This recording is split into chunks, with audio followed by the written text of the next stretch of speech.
But if we practice an equal breath, and after 2 to 3 breath cycles, we're feeling more anxious, we're feeling more keyed up, then that's a signal for us to tailor the breath.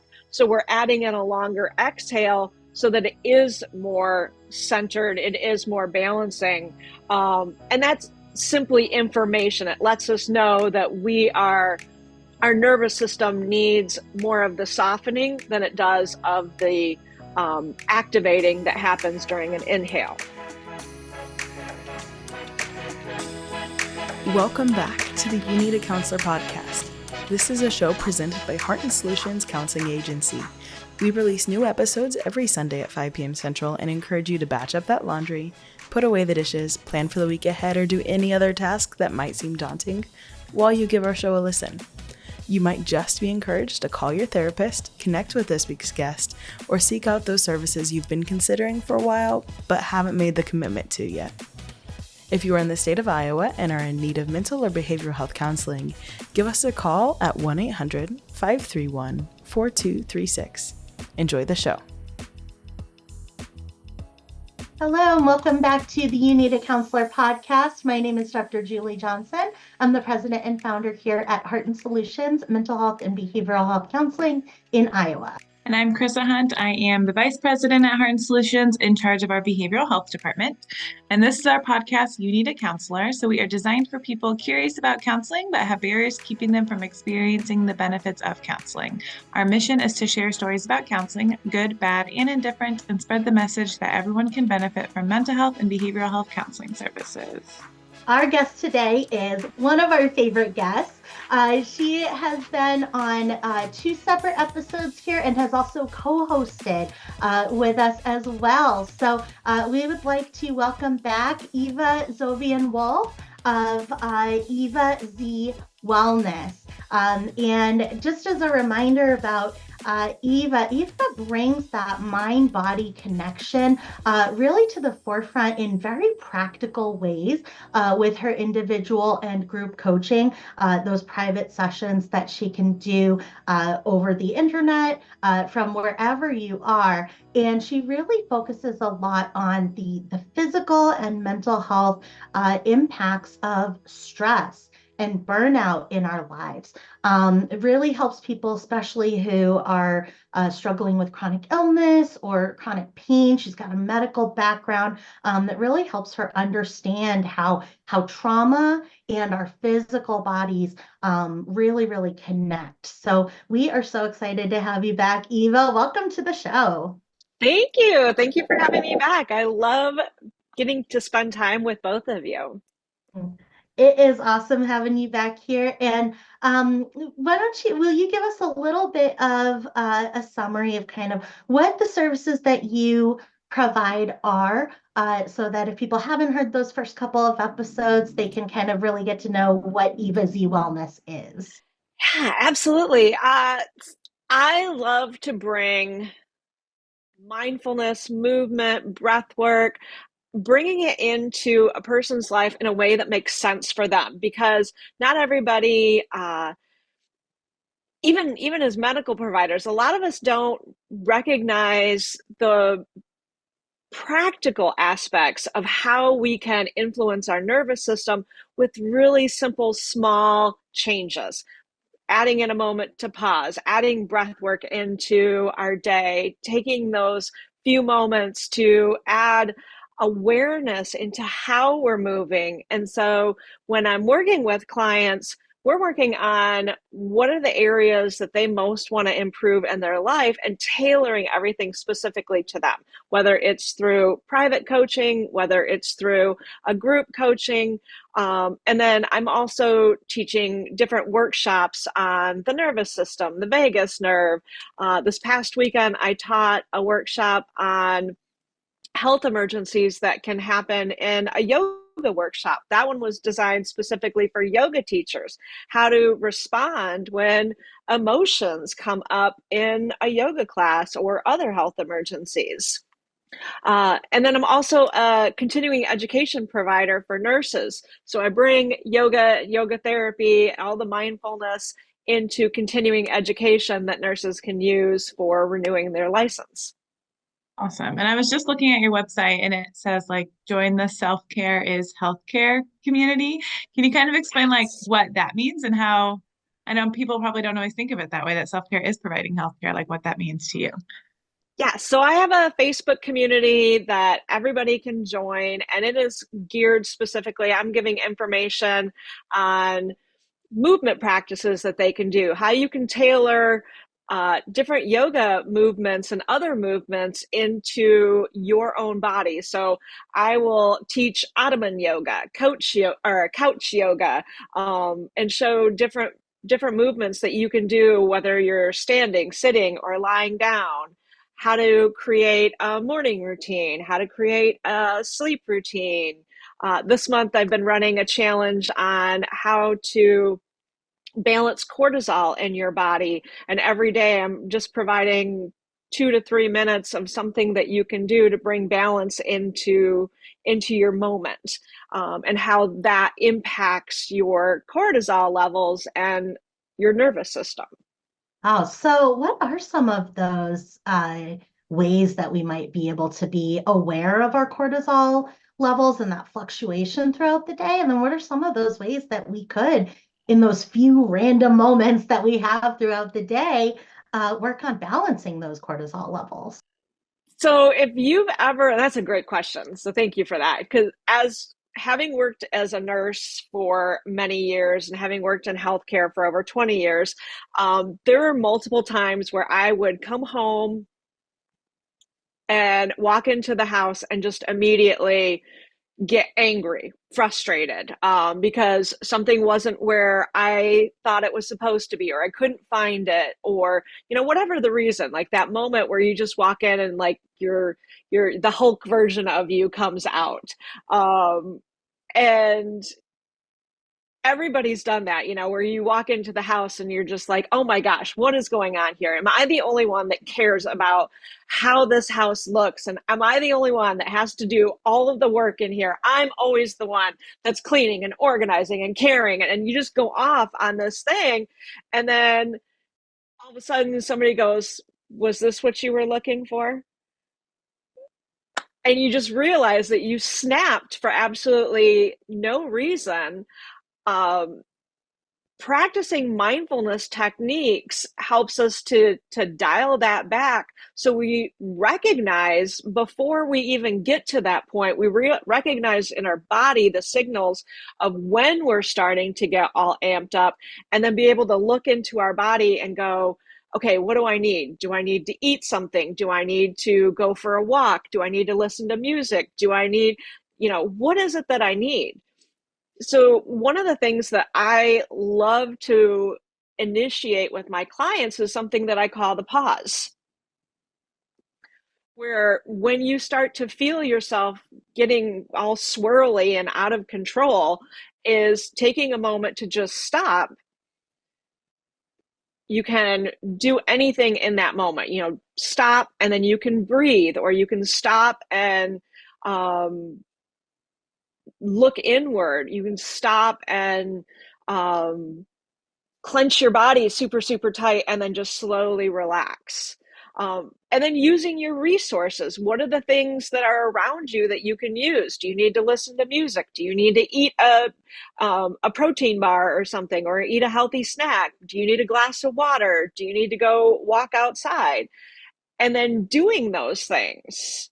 And when we do that on a regular basis, we create those new neural synaptic pathways. We create that new communication pathway in the brain, where that becomes the new pattern, where we recognize that earlier and earlier. And for me, that's how I saw that yoga was helping me. Is I would walk into the house and my husband would try to start a conversation, and I would just look at him and go, can this wait until after I eat something? Or can this wait until I, XYZ? And he would look at me and just immediately go, fair enough. That probably saved my marriage.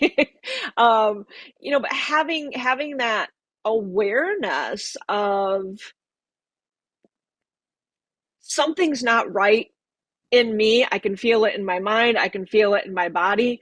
Another way that it shows up for me is I walk into my workspace and I just see piles and piles and piles and piles and piles of stuff around. And I think, oh my God, this space is so chaotic. And then I turn around and I look and I'm in my head and think, okay, so this is why I'm all twirly and why I can't get anything done. My clutter in my brain is being reflected in the clutter that's around me. So let me organize all of this, and that'll give me the time to also organize. And that's a thing that we don't realize, just how much mind, body, and spirit and external environment are connected into internal landscape.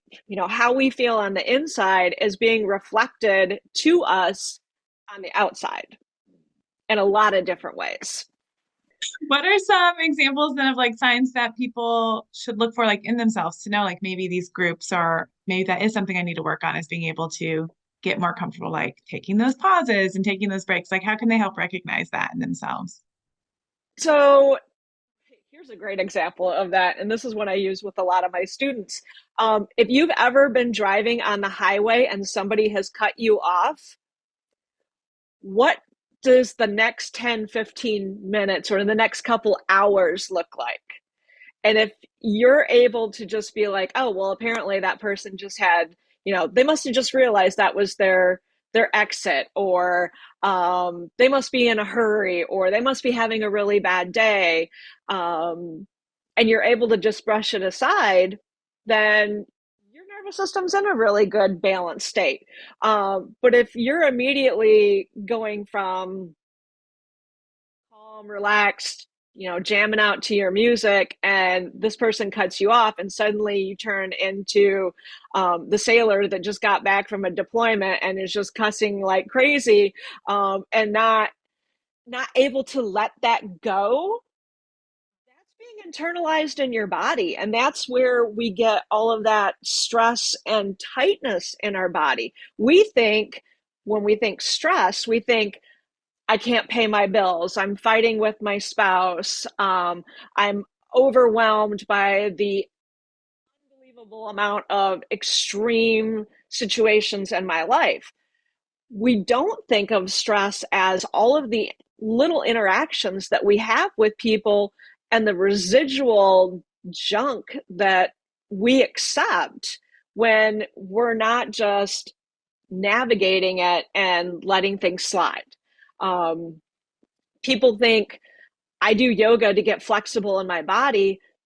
Yeah, that's actually a byproduct. We do yoga to get flexible in our mind, so that when we have those interactions with different experiences, we navigate it and things just slide off. So if we're getting stuck in a negative experience and not able to move forward, it's robbing us of happiness. It's robbing us of joy. And that's exactly the signs that really highlight it's time to start doing something for yourself, to practicing self-care for yourself. And more the more those negative experiences stick with us, the more self-care we need to practice. Absolutely. I love the car example of somebody cutting us off, because it reminds me also of there's this example of like what's inside us comes out with any given stimulus or experience. And so, if I have six glasses and one's full of tea and one's full of water, one's full of milk and one's full of cola, and I drop the exact same marble or rock into those glasses, different things are going to come out of those glasses, even though the being cut off in traffic, the rock, is exactly the same given each of those glasses of liquid. But what comes out of that experience is based on what was already in the bottle and in the glass. And so when you talk about empathy for the person who cut us off and being able to say like, oh yeah, I've done that, I've cut people off too, right? Or like, oh yeah, when I moved to Iowa from Massachusetts, right? Everybody thought I was super aggressive driver, but like that's how you have to drive in Boston, right? So being able to have that empathy to be able to put ourselves in that position, or like, yeah, I've been like on my way to driving myself to the hospital, and I probably did cut off a bunch of people when I did that, right? So putting ourselves into that position, it's not about am I a good person? So can I be empathetic towards other people? It's really about can I be empathetic towards myself when I am in those situations? Can I lean into how I feel about what I have done in those situations, as opposed to what other people are going to think? Because when I have what other people are going to experience, then now I've set myself up to be that judge, then, right? That jury when somebody else cuts me off, because I feel like, well, they would judge me the exact same way. Well, if I don't really care, then they would judge me in that exact same way. And I go, no, I know that I was on the way to the hospital and I was having, a stomach issue, or I know that in those situations where I've done that, it's been because I haven't been in the place where I need to be to have, water spill out of that cup instead of have mud spill out of that cup. So I just love that, the imagery of that and the example of that car being cut off, because it really does come together where it's about what's happening inside us. And when you said that yoga is not about just being flexible in our bodies, it is about being flexible in our mind.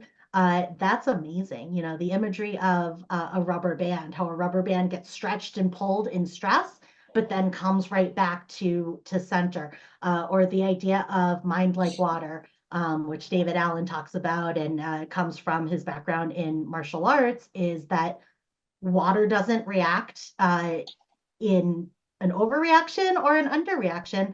When you throw a stone into the water, it reacts and then it goes back to clear water, to a clear surface. So I just love that so much. And when you talked about our minds being twirly, right? Like we get into that twirly. Now it reminded me of Friends, right? When Phoebe would say like, "Oh, I'm all twirly."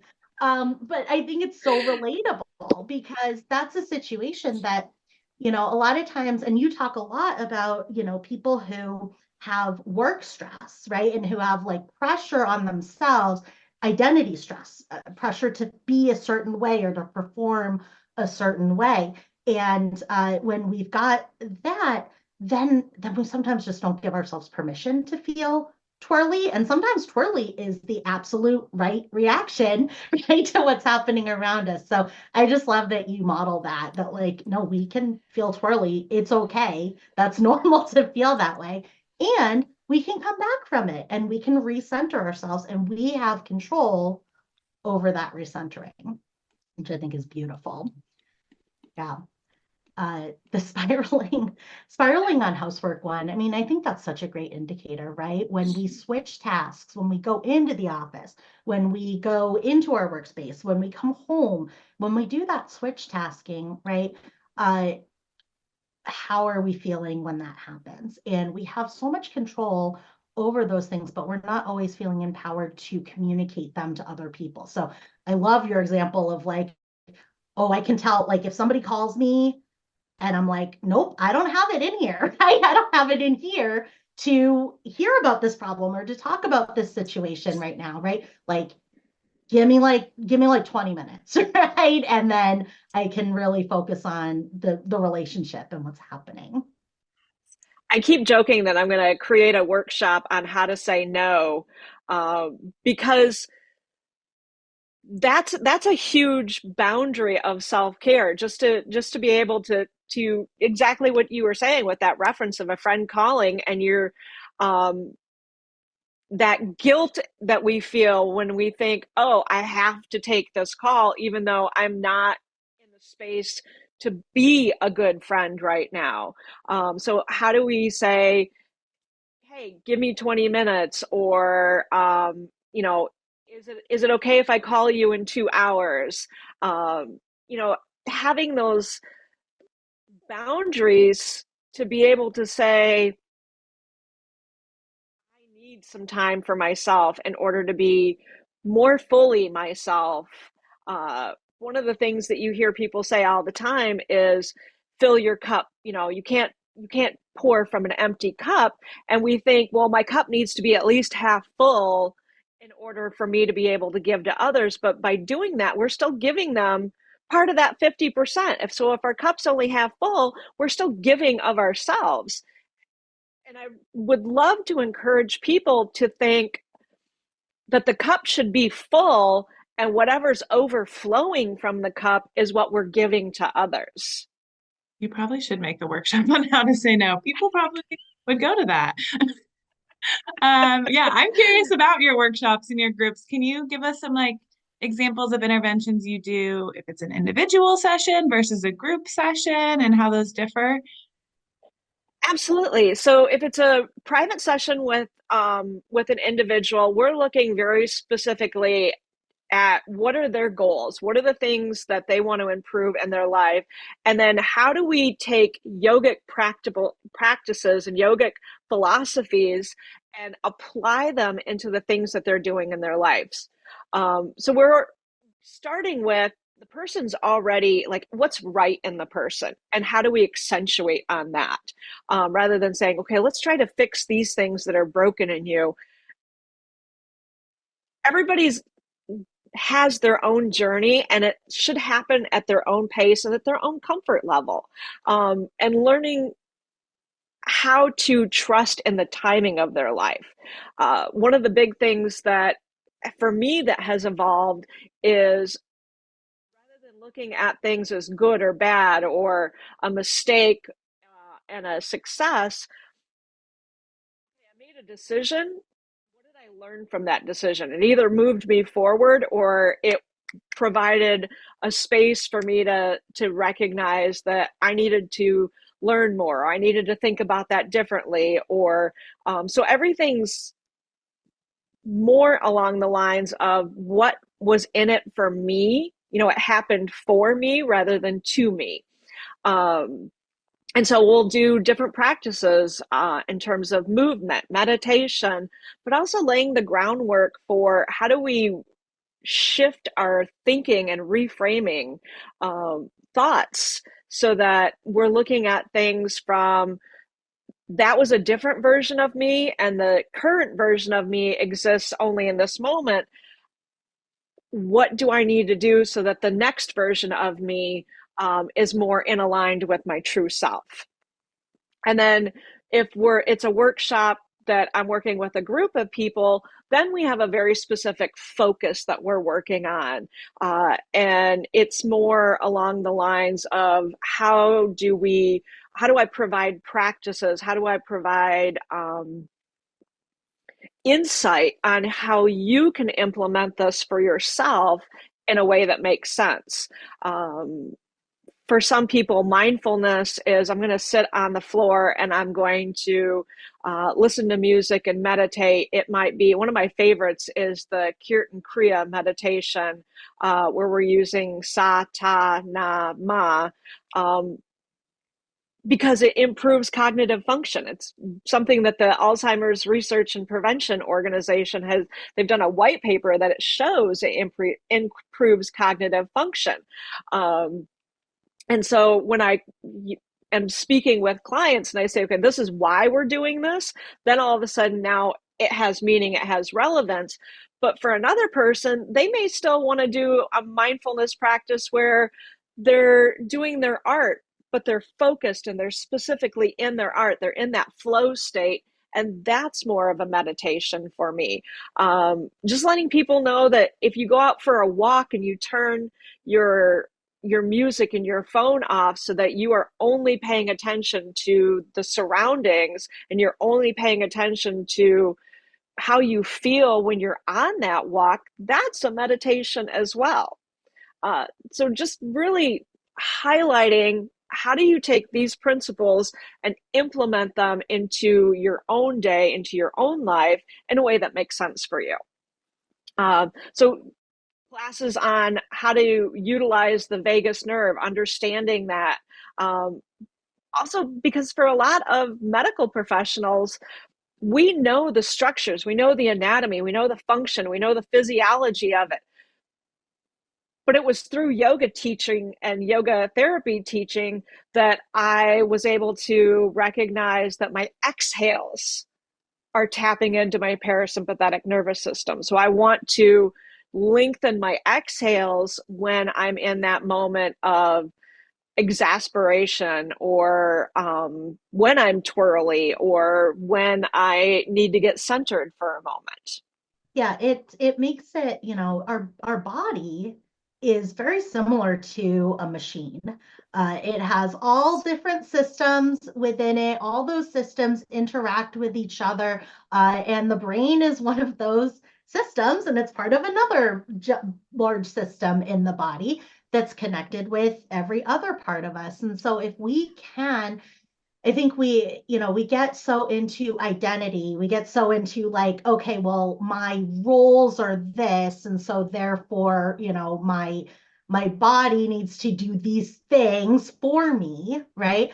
And so we think of our bodies as ourselves. Now, most of the things that our bodies do, we don't have control over in our, conscious control over, right? So we can get to the point with a lot of practice where we can say, I'm going to slow down my heart rate, right? Or I'm going to increase my heart rate, those kinds of things. But the majority of the things that we're doing, including breathing all night while we're sleeping, right? And breathing most of the day, we're not thinking about those things, but our body is doing those things. And so the more that we can understand the connections between them, we can go, okay, now when this thing happens to me and my heart rate excels and it's hard for me to breathe, right? When that happens, that's not me doing that. These are the controls over here, right? So the controls are over here. And yeah, I do have power there where it feels like I don't have power, but I do have power over my response to those things. So if my cat throws up on the ground, right? And I'm like, I don't like that. And I don't have control over my cat necessarily, right? So I can't be like, now, Gabby, stop eating all your food as soon as it goes into the bowl, right? Monitor yourself. She does not care. But I can control how I respond to it. And a lot of the self-care tools that you've described, like having water around us, like having snacks available for those times that we go, okay, what do I need? And we can be more mindful and aware of what we need, and then have those things available to us to meet those needs within ourselves when we identify them. Even if we're identifying it by being like, oh man, I'm really mad at the cat. The cat does not care, right? She does not care at all if I'm angry with her. It's me that's being affected by being angry with the cat.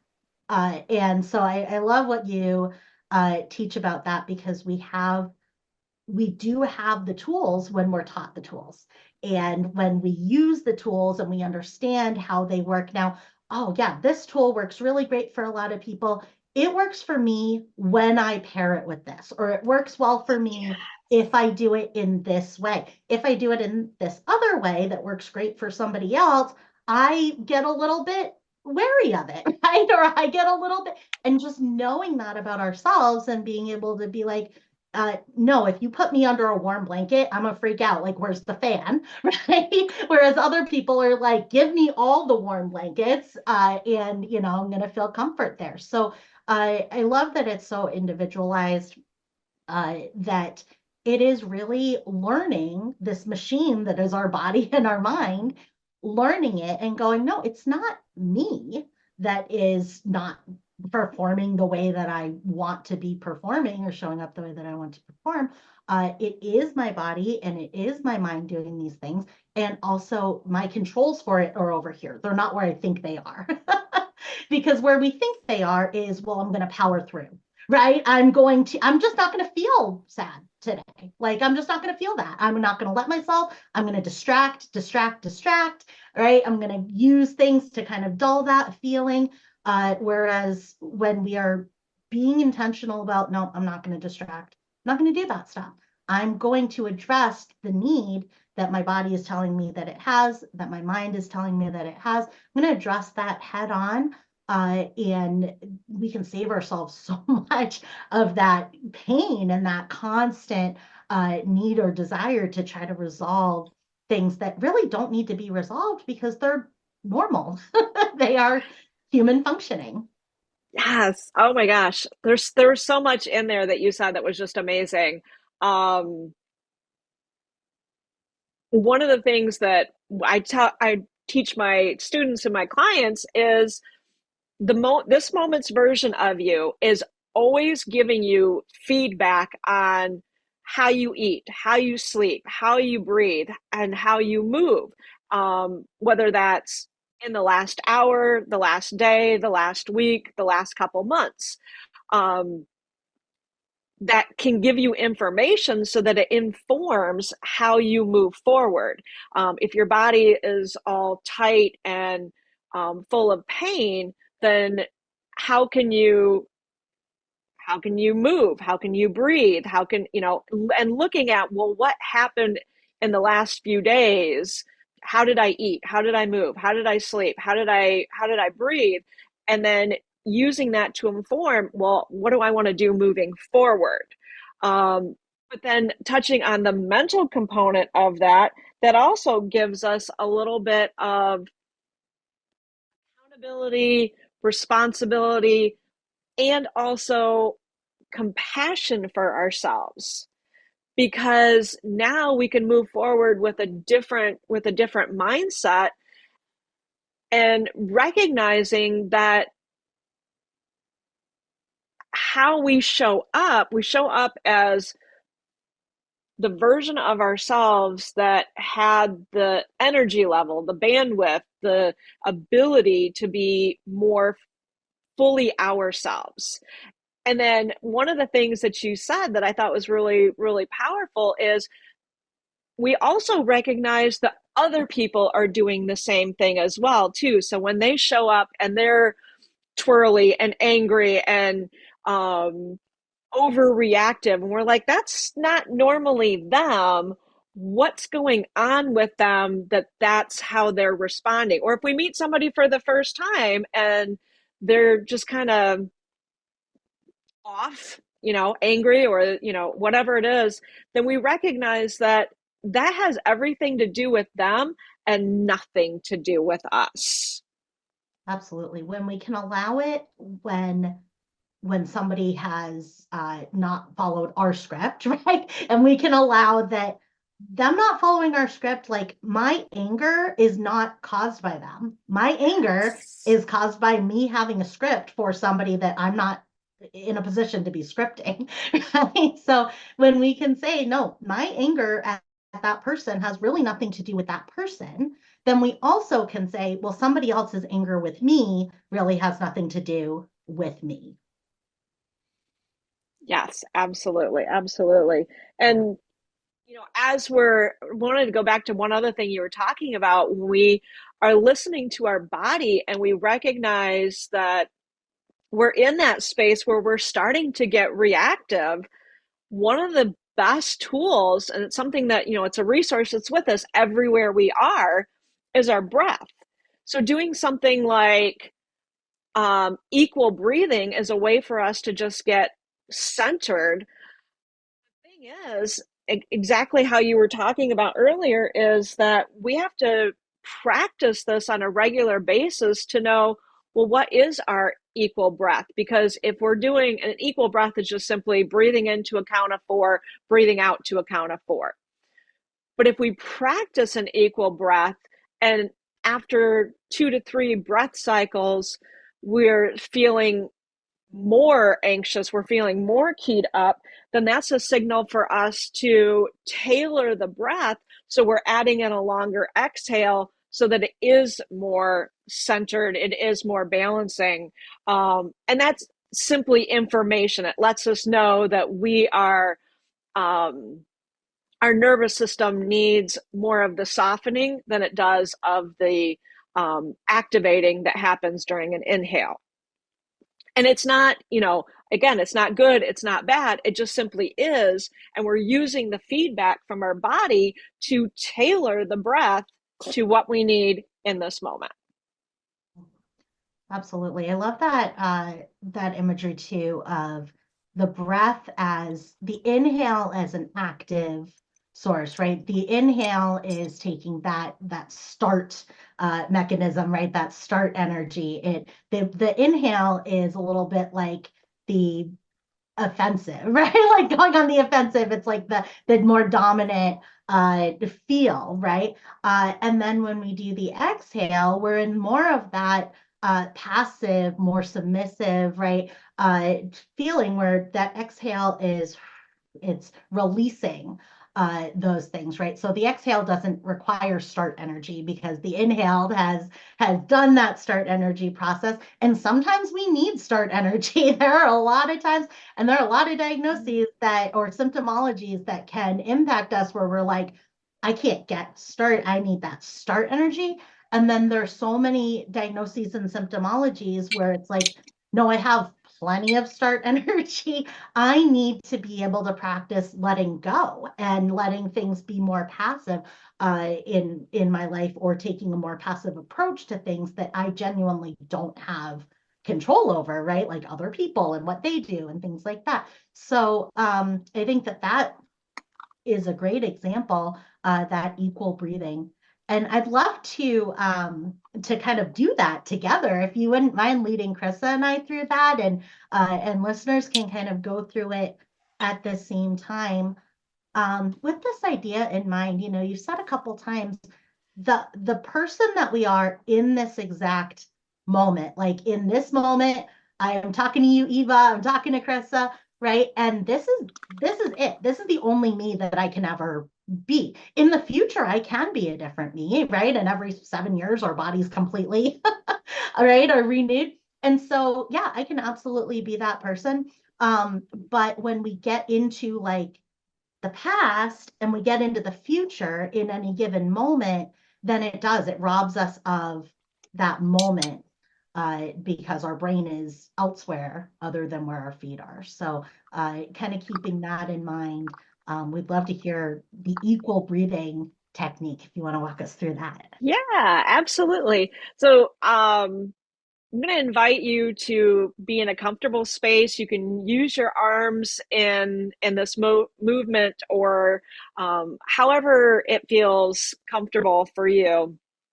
And I invite you to take a moment and listen to your body. How does it feel in this moment? You can have your eyes closed or a soft gaze, or simply find a focus point to watch for a moment. And bringing your awareness to your breath in this moment. How is your breath moving in and out of your body? And on your next inhale, we're going to count count 4. So counting at your own breath. Inhale, 2, 3, 4, and then exhale, 2, 3, 4.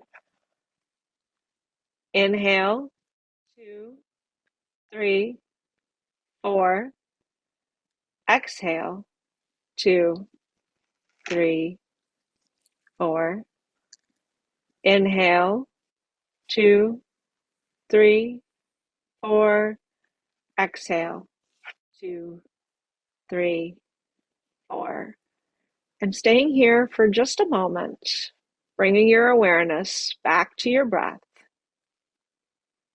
observing the quality of your breath as it moves in and out of your body, observing the quality of your body, any sensations or sounds that are bubbling to the surface, and also observing the quality of your thoughts in this moment, giving yourself permission to continue with your breathing and making a little adjustment that if you're finding yourself still a little more active in your body or your mind um, than you were wanting to be,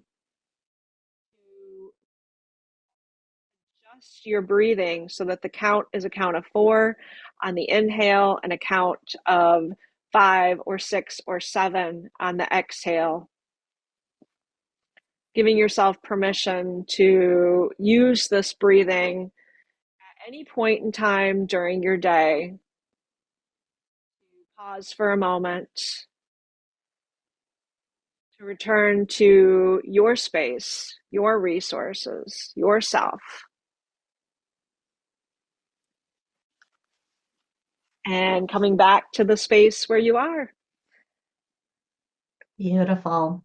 Absolutely beautiful. I mean, we were doing it with you at the same time, and I was like, oh man, I'm a little like stiff right now, like just my shoulders were like way up by my ears, right? And going like, oh yeah, I've been sitting on my leg for the last 2 hours, just things like that they're happening all the time in our body, and thoughts that are like pushing up against, the present moment, the things that we're doing in the moment, and letting those become part of our consciousness, and being consciously aware of them is so important, and such a gift.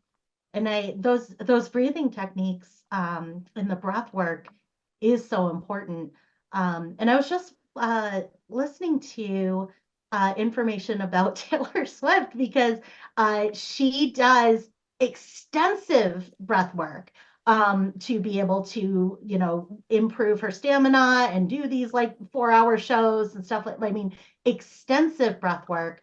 And, you wouldn't always think of that as being so important and making such a difference, but it really, really does. And she's such a great role model for that, in that importance of really taking it seriously, and looking after the things that seem like small things.